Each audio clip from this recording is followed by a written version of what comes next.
केदारनाथ विधानसभा उपचुनाव में भारतीय जनता पार्टी से प्रत्याशी आशा नौटियाल को जीत मिली है, तो वहीं कांग्रेस को हार का सामना करना पड़ा, जिसको लेकर अब कांग्रेस के पूर्व प्रदेश अध्यक्ष गणेश गौदियाल ने प्रतिक्रिया दी है। गौदियाल ने एक वीडियो जारी कर मुख्यमंत्री पुष्कर सिंह धामी और भाजपा प्रत्याशी आशा नौटियाल को बधाई दी। बधाई के साथ ही गौदियाल ने कटाक्ष करते हुए कहा कि मुख्यमंत्री को बधाई इसलिए क्योंकि ये चुनाव केदारनाथ विधानसभा वर्सेस पुष्कर धामी चुनाव था। उन्होंने कहा कि मुख्य विपक्षी दल होने के साथ हम इसी बात को नहीं संभाल पाए कि जो सरकार की नीतियों के खिलाफ मत थे उन्हें हम अपने पक्ष में रख सके। गौदियाल ने कहा कि हमारे लिए एक सीख है कि विपक्ष के वोटों का बिखराव कर भारतीय जनता पार्टी सत्ता में काबिज होती है। उम्मीद करते हैं कि जनमानस ने जिन मुद्दों पर वोट दिया है उनको समझते हुए प्रदेश सरकार अपनी कार्यशैली में बदलाव लाएगी।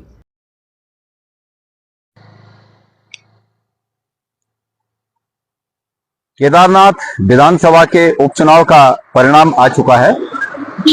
परिणाम आशा नौटियाल जी के पक्ष में है, परिणाम पुष्कर धामी जी के पक्ष में है। मैं आशा नौटियाल जी को उनकी इस जीत पर बहुत बहुत बधाई देता हूं और पुष्कर धामी जी को भी, माननीय मुख्यमंत्री जी को भी बहुत बहुत बधाई देता हूं। आशा नौटियाल जी को बधाई इस रूप में कि वो भारतीय जनता पार्टी की प्रत्याशी थी और उन्होंने विजय हासिल की, इसलिए उन्हें बधाई हो।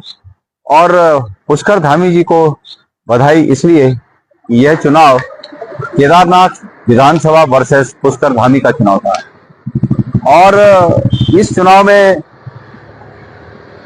यह नहीं कहा जा सकता कि 53,000 करीब वोट पड़े थे और यह नहीं कहा जा सकता कि केदारनाथ विधानसभा ने पुष्कर धामी जी की कार्यशैली पर मोहर लगाई है।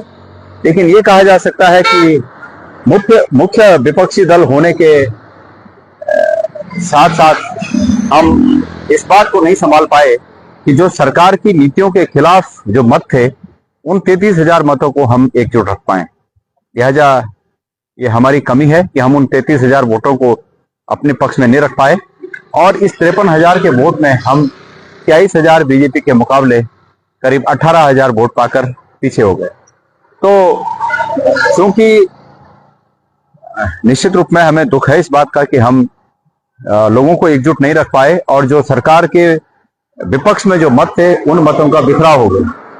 लेकिन ये भविष्य के लिए हमारे लिए भी एक सीख है कि इस प्रदेश की राजनीति में जो विपक्ष के वोटों का बिखराव